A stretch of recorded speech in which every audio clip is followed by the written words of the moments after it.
Hi friends, welcome to cook with SG channel. இன்றைக்கி நம்ம என்ன பார்க்க போகிறோம்னா உப்பு பருப்பு. இன்றைக்கி என்ன பார்க்க போகிறோம்னா ஒரு ஈஸியான உப்பு பருப்பு எப்படி செய்யலாங்கிறத பார்க்கலாம். அதுக்காக நான் துவரம் பருப்பு ஒரு டம்ளர் எடுத்து வச்சுருக்கேன். இந்த டம்ளரில் என்னோடய மெஸ்ரிங் கப்பில் இதை நான் அலாசி எடுத்துக்க போகிறேன் துவரம் பருப்பை. அதுக்காக ஒரு பாத்திரத்தில் நான் துவரம் பருப்பை போட்டு அலாசி எடுத்துக்குவேன்.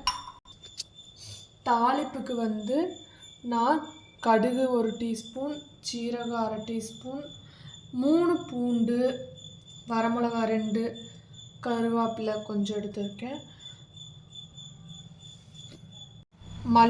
மஞ்சத்தூள் 1/2 டீஸ்பூன் எடுத்திருக்கேன்.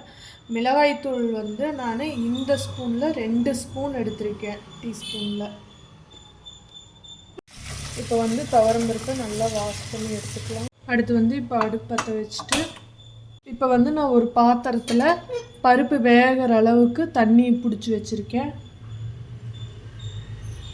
இப்போ இந்த தண்ணி நம்மளுக்கு சூடாகையில் நம்ம அலாசி வச்ச பருப்பை அதோட ஆட் பண்ணிக்கலாம்.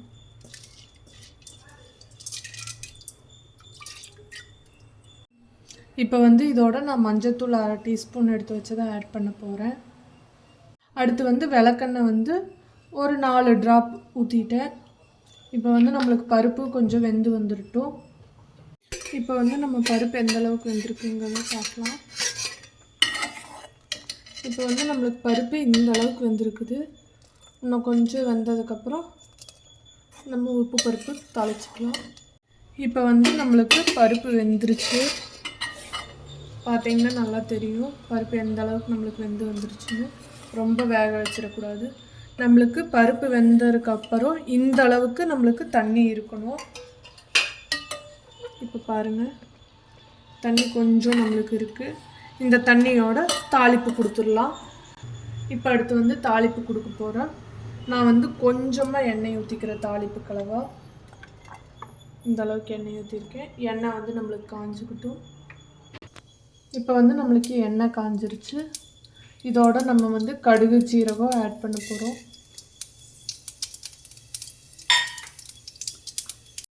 இப்போ நம்மளுக்கு கடுகு சீரகமும் பொரிஞ்சிருச்சு. இப்போ பூண்டு, வரமிளகா, கருவேப்பிலை நல்லா மூணுத்தையும் ஆட் பண்ணி ஒரு வறுத்துக்கலாம். இப்போ நம்மளுக்கு பூண்டு